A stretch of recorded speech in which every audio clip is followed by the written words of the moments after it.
war-torn land where bombs still fall, famine tightens its grip, and politicians in Jerusalem speak of a real estate bonanza. As Gaza bleeds, Israel's leaders weigh redevelopment, America floats Riviera dreams, and hunger claims lives by the day. This is not just a battlefield, it's a struggle over land, power, and survival.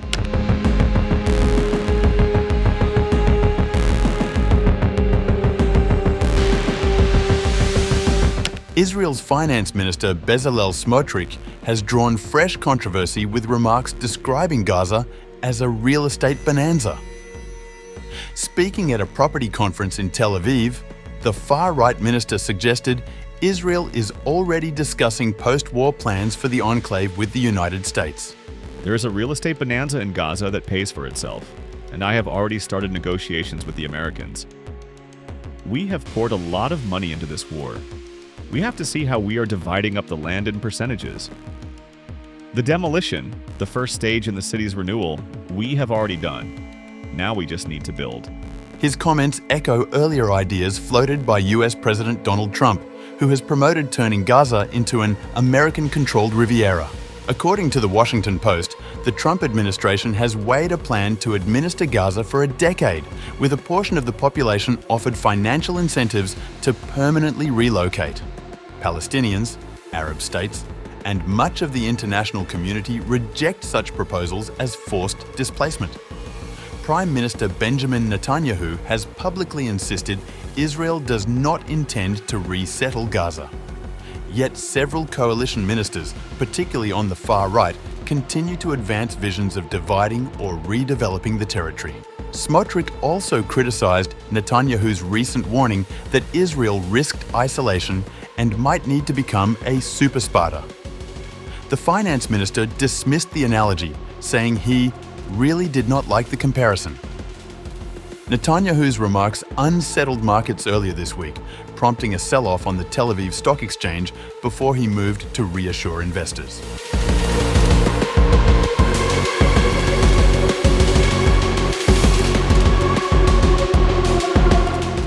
While Israeli politicians debate Gaza's future, the war itself continues to rage with devastating force.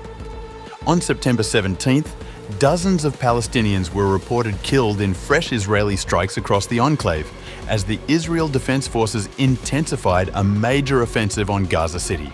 Reports pointed to the use of remote-controlled vehicles packed with explosives, repurposed from decommissioned armored personnel carriers, deployed against Hamas infrastructure in the Tel Al-Hawa neighborhood. The IDF estimates that nearly 400,000 Palestinians have already fled Gaza City. Before the offensive began, the city's population was thought to number close to 1 million.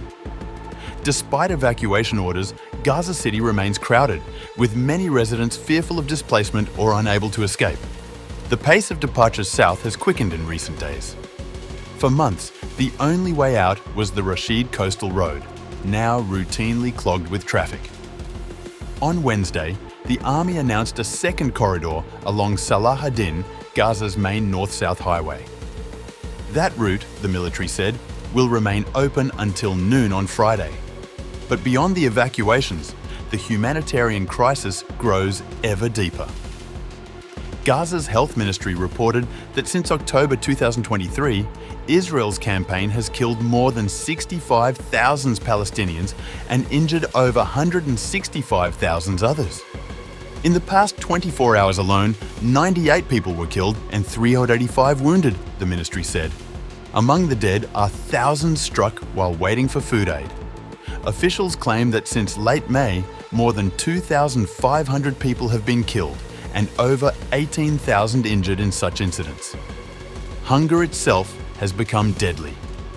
At least 432 Palestinians, including 146 children, have died of famine and malnutrition, with 154 deaths recorded since famine was formally declared last month. Humanitarian groups warn catastrophe is worsening, but aid convoys remain blocked at Gaza's sealed crossings. International courts are now circling. The ICC has already issued arrest warrants for Prime Minister Netanyahu and former Defense Minister Yoav Gallant, while Israel also faces a genocide case at the ICJ.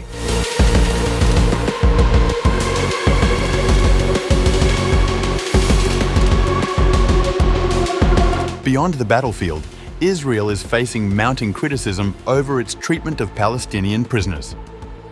Hamas official Abdul Rahman Shadid accused Israel of using administrative detention as a tool of collective punishment.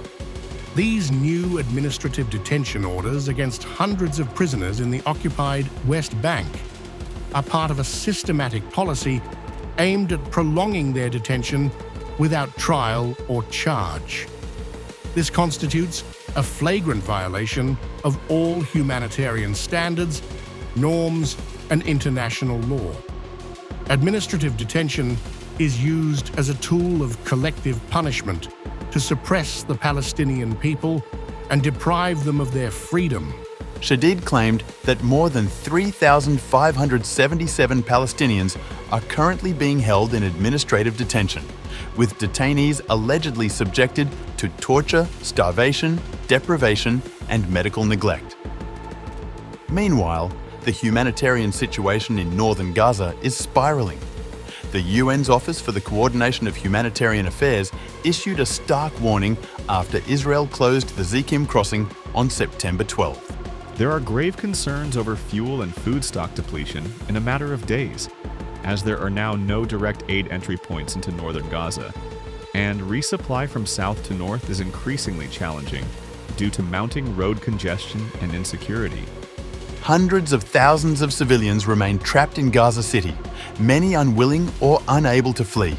Some fear permanent displacement, while others point to the dangers of evacuation itself: airstrikes, hunger, and overcrowded shelters in the south. Aid agencies say many families have been displaced multiple times since the war began nearly a year ago. As the war drags into its 12th month, the combination of military escalation, political infighting in Israel, and worsening humanitarian collapse underscores just how volatile and unresolved the conflict remains.